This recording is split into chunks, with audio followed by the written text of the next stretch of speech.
20 years in the British military, from planning to point of execution. We'll tell you what is happening and why it matters to you. That's the Security Brief, here on BBC News.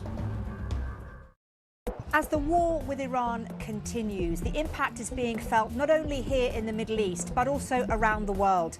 I'm here in Qatar looking at how long this conflict might last and also how much damage has been done to the Gulf states already.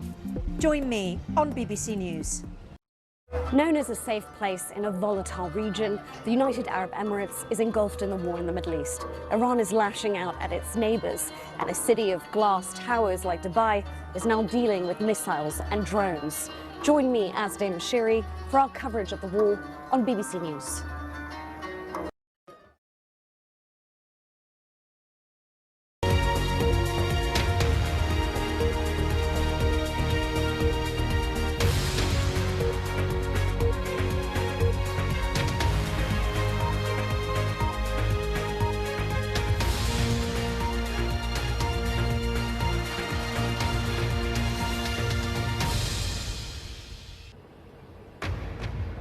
Live from Doha, this is BBC News.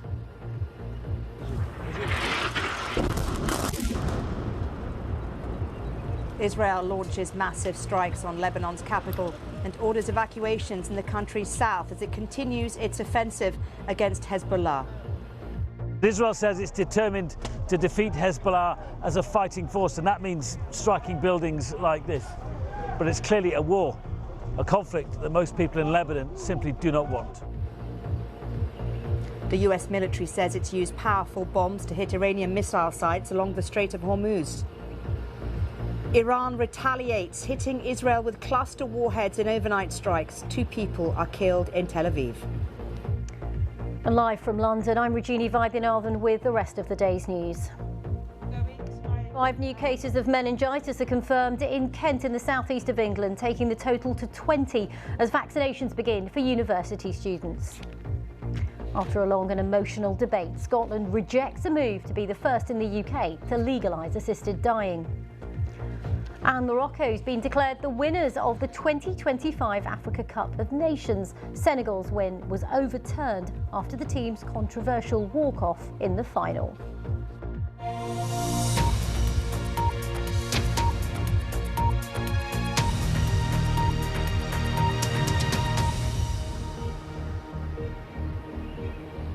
Hello and welcome to Doha, where again blasts have been heard overnight here in the Qatari capital. It was around about 6 o'clock in the morning, and once again we heard the alerts coming onto our phones, urging people to stay indoors or to stay away from windows and balconies. And then very shortly afterwards we heard loud booms in the distance. Now sometimes those booms, those explosions have been very close to where we are here in Doha. Sometimes they're felt very far away. I spoke to a military expert last night, and he said that it's the ballistic missiles from Iran that make it as close as they do and make that loud noise and sound. It's become very much part of daily life here in Qatar and indeed in so many Gulf nations to have those alerts and have to be very aware of where one is at any given time because a strike could happen at any given time. Well, all of this comes as Iran and its militia allies continue to launch missiles across the Gulf region. A loud blast